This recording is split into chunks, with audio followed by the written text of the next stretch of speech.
Hey everybody, this is Ken. I am back with another holiday update video. That year has went by really fast. Let's go ahead and jump into it. I don't want to make this video that long, but we're on 2024.44.25.2. Full self-driving is still at 12.5.4.2. I'm in a hardware 3 Intel Tesla Model 3 2021, if you didn't know. Let's go to release notes here. First thing off the bat, Apple Watch integration. So now I don't have to have a third party. I can use my Tesla app and control some basic functions through my Apple Watch. And I will kind of show you how that looks a little bit. Won't play with it. It's pretty much just basic functions. Let's see. I just took a little screenshot so you can kind of see. And then there's a second screen as well where you can do some additional options here.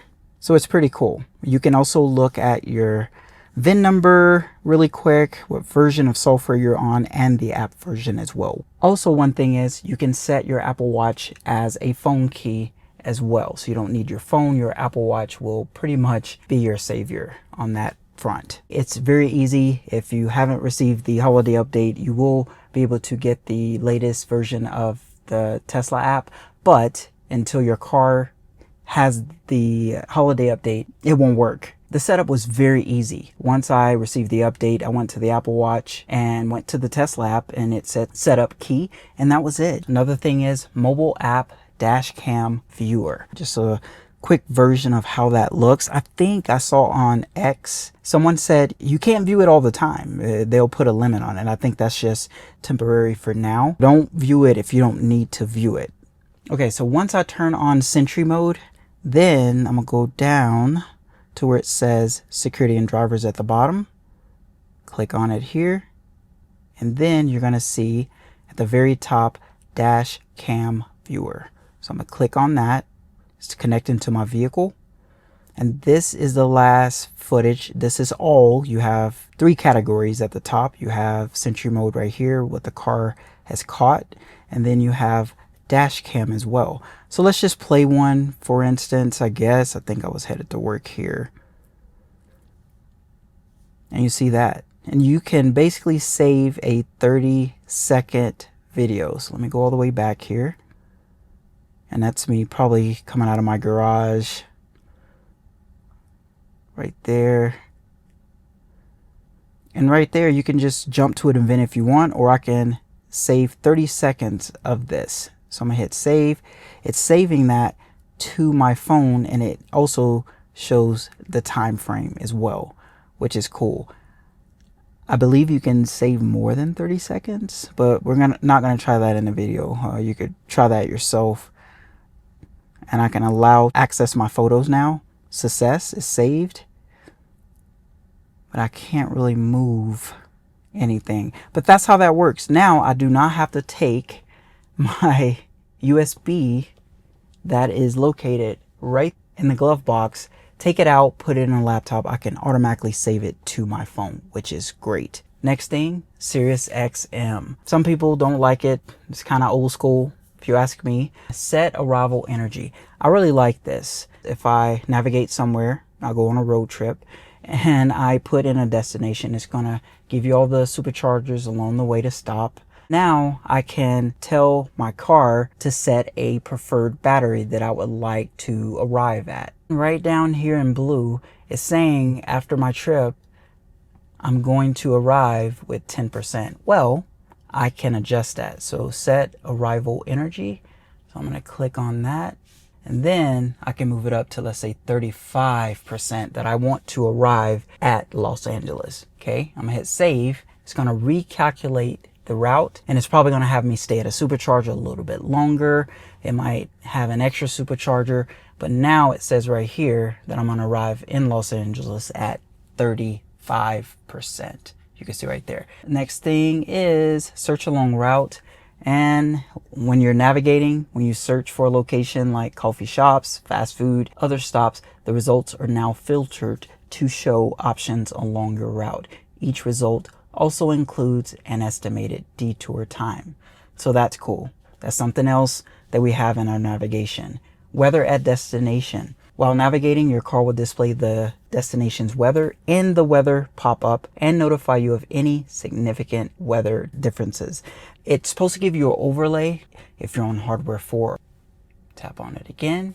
Now it has an option right here. This is my current weather, and now it has destination, and it shows the weather at the destination, so you know what you're looking forward to: the humidity, the wind, UV index, AQI, all of that. Rear cross traffic alert, your blind spot that usually pop up if you have it turned on, you're driving, you turn on your turn signal like that, it'll put that little red hue right here on each side, okay, to let you know, hey, there's a car in your blind spot. Now if you're just parked, that's going to happen as well. It should. When you shift into reverse, your vehicle will alert you if it detects a pedestrian or vehicle crossing behind you by highlighting the corresponding side of the rear view camera feed in red. So the next one is light show update. They always give us, I think, a new one over the past years, ever since light show. That's when the car, the lights dance. It can project the Tesla logo. Trunk will go up and down. It would dance. Your side mirrors will, all of that. You can play the show instantly or schedule it up to 10 minutes in advance, either on a single vehicle or sync with friends. And for the enthusiasts out there who create these light shows, and there's a lot of them, you can now control the interior lighting, add display color effects, and create longer custom shows. Theater and video updates. Basically, if you can load up something, you're browsing, you're listening to it, you put your car in drive and you drive off, it won't just close out everything. You'll at least hear the audio, so you can start the video in the web browser before you drive to enjoy your favorite content as audio on the road. You cannot view video.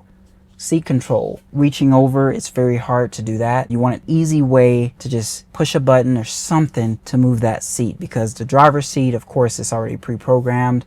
You can pre-program many people in the seat, it'll adjust to them. But now you have new seat control, which allows you to adjust the position of the unoccupied passenger seat. Nobody can be sitting in there, and that makes sense. If they're already sitting in there, why? They can move it themselves. But right here, it says seats towards the middle. So if I click on it, there's nobody in the seat. That is enabled. Just like that. Simple as that. You can move it back, move it forward with just a tap of the screen. So cool. Let's go back. Then after that is maintenance summary. Provides a record of when common maintenance actions were last performed and recommends when to perform them next. Maintenance records persist on the vehicle through factory resets, providing a record of previously performed maintenance actions for current and future owners. Go to Controls, Service, and Maintenance. Let's do that. Controls, Service, and then Maintenance right here. And you'll see right here, cabin air filter replacement. I don't think I'm due for it, but the car doesn't know that. Now I can just tap on it, and it shows like 2 years between whenever you actually do it. So if I actually replaced it tonight, then I'll hit record. It'll remind me in 2 years. Tire rotation, same thing, around 6,250 miles. It's saying it's overdue, of course. I have new tires. So let me hit and see if tires, same thing. Updating configuration, update complete. Now I'm good. If I go back, it's in green. It's just telling me, you know, around this amount of miles. This probably was about 600 miles ago, I think, but I can't adjust that. They also have wheel alignment check, windshield camera area precision cleaning. That's the FSD camera. If it gets too dirty in there, you'll have to like pop that thing off and just clean it, or maybe have Tesla clean it. Wiper blades replacement, you can also do that as well. It's saying it recommends 1 year, I guess. I haven't. I've had it almost 4 years. Then at the top right here, you have request service. Now the last thing is minor updates. Don't want to go through all of them, but the biggest one is navigation will now dynamically route around road closures and display them along an infected route when they are detected by the fleet. The fleet is other Teslas, so they'll be able to communicate with each other. If there's a road closure, maybe the navigation, if it's en route, it will update itself and drive around it. If someone attempts to open the door or trunk while Sentry mode is active, that's the security system, you'll receive a notification on your mobile phone.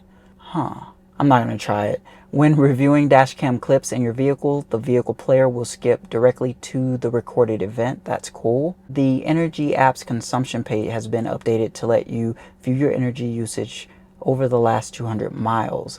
I mean, come on, think about it. This is crazy. I've had this car almost 4 years in a couple of weeks and it's still getting updates. So I'm very happy for that. But hopefully everybody liked this video. If you have any other questions, please let me know. This is Ken. See you in the next video.